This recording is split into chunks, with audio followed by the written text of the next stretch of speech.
שלום לכם. השבת בעזרת השם נקרא את פרשיות תזריע מצורע.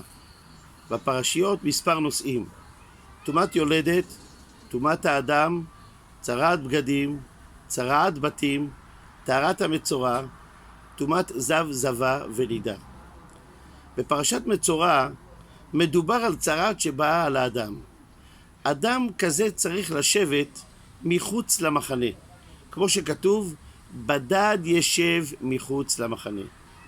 חז"ל רואים במצורע מבודד מחוץ למחנה את המוציא שם רע, איש שאינו מסוגל לשמור על לשונו. הוא מסכסך בין אנשים, בין איש לאשתו, בין אדם לחברו. אין מקומו בחברה, אלא מחוץ למחנה. כשישב שם מנודה, יהיה לו די זמן לחשוב על עצמו, ואולי הוא יגיע למסקנה שעליו לשפר את מעשיו ולדבר רק טוב על אחרים.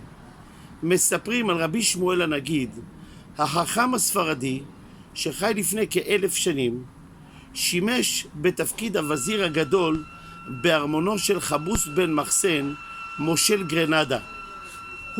הוא זכה לכבוד והערצה גדולה מאוד מצד המושל ושריו המכובדים.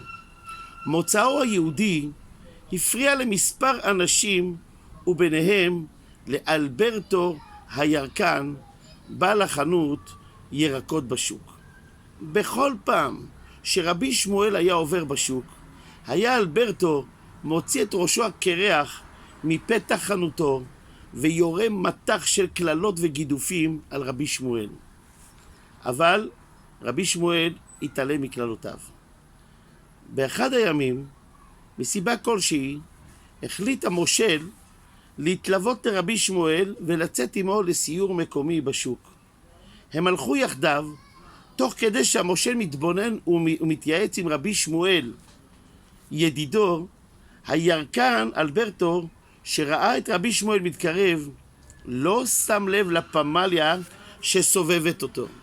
הוא פתח בגידופים הרגילים שלו. הקללות הבוטות הגיעו לאוזניו של המושל שפסע לצידו של רבי שמואל. האם תמיד הוא מקלל אותך כך? שאל המושל בכעס. רבי שמואל שתק. חתוך את לשונו, פקד המושל על הנגיד. אף אחד לא יקלל את הווזיר הגדול שלי כך. רבי שמואל הנהן בראשו כאות להסכמה, והפמליה המשיכה בדרכה. הנגיד לא חשב לרגע לבצע את פקודת המושל כלשונה. הוא לא רצה לאמלל את האיש שגם ככה חייו נראו אומללים. מיד ציווה על משרתיו, תבדקו לי בבקשה את מצבו ותביאו לי את קורות חייו של אותו אלברטו הירקן. כעבור מספר ימים הם סיפרו לו שאלברטו גדל עם אב חולה, אשתו דיכאונית, ילדיו חסרי השכלה, יש לו חובות עצומים, החיים שלו די אומללים. רבי שמואל אמר, אני מבקש לשלם את כל חובותיו, לשלוח רופא מומחה לאביו, לשלוח את אשתו לנופש, לשפץ את חנותו ולהביא מורים לבניו.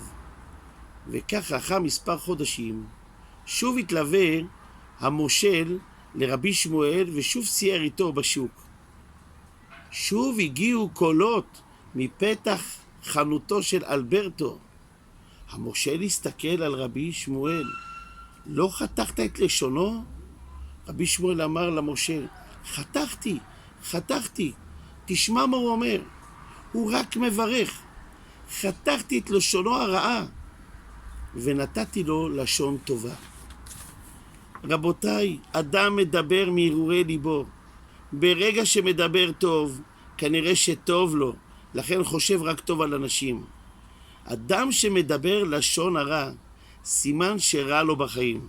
צורת הביטוי שלו היא בלשונו הרעה. כדי להיזהר מלשון הרע, נרגיל את עצמנו בהסתכלות על חברנו בעין טובה, וממילא נדבר רק טוב על אנשים.